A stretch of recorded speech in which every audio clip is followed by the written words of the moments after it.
کہ ان حالات کے اندر جن میں آج ساری دنیا دبی ہوئی ہے، الحمدللہ امریکہ میں نیو یارک کا یہ مدرسہ جو اپنی الگ ایک شناخت رکھتا ہے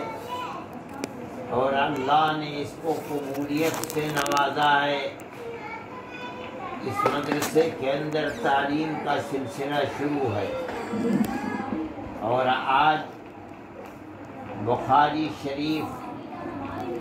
جو علم حدیث کی بے مثال اور بنیادی کتاب ہے، وہ آج شروع ہو رہی ہے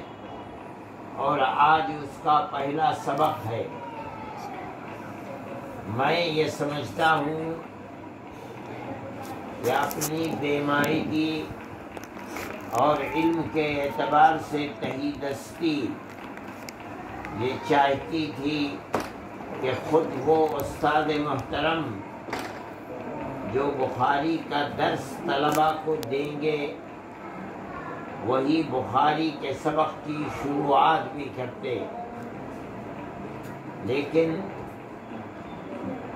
حافظ برکت اللہ صاحب کے حکم کی تعمیل میں نے کی ہے اور میں اپنی طالب علمانہ حیثیت کے ساتھ آپ کے سامنے موجود ہوں، اور آج الحمدللہ دارالعلوم نیو یارک کے اندر درس حدیث شروع ہو رہا ہے۔ اللہ خیرات و برکات سے نوازے اور بہتر سے بہتر انجام تک پہنچائے۔ اس بات کو طلبہ عزیز کو سمجھنا چاہیے کہ علم حدیث کہا جاتا ہے علم نسب الی رسول اللہ صلی اللہ علیہ وسلم قولا او فعلا او صفتا او تقریرا، یعنی یہ وہ علم ہے جس کی نسبت آقا نامدار سید الانبیاء والمرسلین حضرت محمد صلی اللہ علیہ وسلم کی طرف ہوتی ہے، یعنی اس اعتبار سے کہ آپ نے زبان سے فرمایا یا آپ نے اپنے عمل سے اس کو پیش کیا یا آپ کا چہرہ انور ایسا تھا اور آپ کا قد و قامت ایسا تھا، آپ کی صفات کیا ہیں، اور یا آپ کے زمانے میں آپ کے سامنے کوئی چیز کی گئی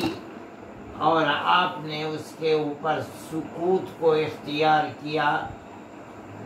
جائز یا ناجائز کا حکم نہیں لگایا، تو اس کو علم حدیث کہا جاتا ہے۔ یعنی جس کا مطلب یہ ہے کہ آپ جو کچھ اس کے اندر پڑھیں گے اس کتاب کے اندر، وہ یا تو آپ کے اقوال ہوں گے کہ آپ نے یہ زبان سے فرمایا، یا آپ کے افعال ہوں گے کہ آپ نے یہ عمل کیا، آپ نے نماز پڑھی، آپ نے سجدہ کیا، آپ نے رکوع کیا، آپ نے تہجد پڑھے، آپ نے جہاد فی سبیل اللہ کیا،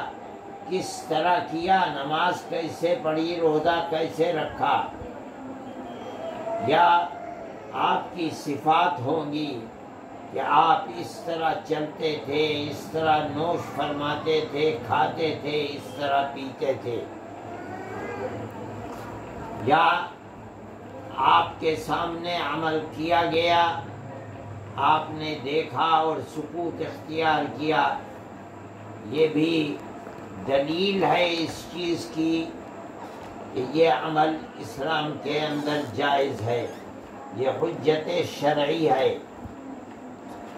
انہی چیزوں کا ذکر اس کتاب کے اندر ہوگا۔ علم حدیث کی بہت سی کتابیں ہیں، آپ بھی اس کتاب کے ساتھ امام مسلم کی جمع کی ہوئی کتاب کو پڑھیں گے، ابو داؤد، امام ترمذی، امام نسائی، اور اسی طریقے پر موطا امام مالک، موطا امام محمد رحمہم اللہ، ان کتابوں کو آپ پڑھیں گے۔ لیکن امام بخاری کی یہ کتاب ان تمام کتابوں میں امتیاز کی صفت رکھتی ہے، اس لیے اس کتاب کو اصح الکتب بعد کتاب اللہ کہا گیا ہے۔ اللہ کی کتاب کے بعد یہ کتاب سب سے صحیح ترین کتاب ہے۔ جو روایات اس کے اندر آئی ہیں وہ جو اپنا درجہ رکھتی ہیں، عام طریقے پر دوسری کتابوں کے اندر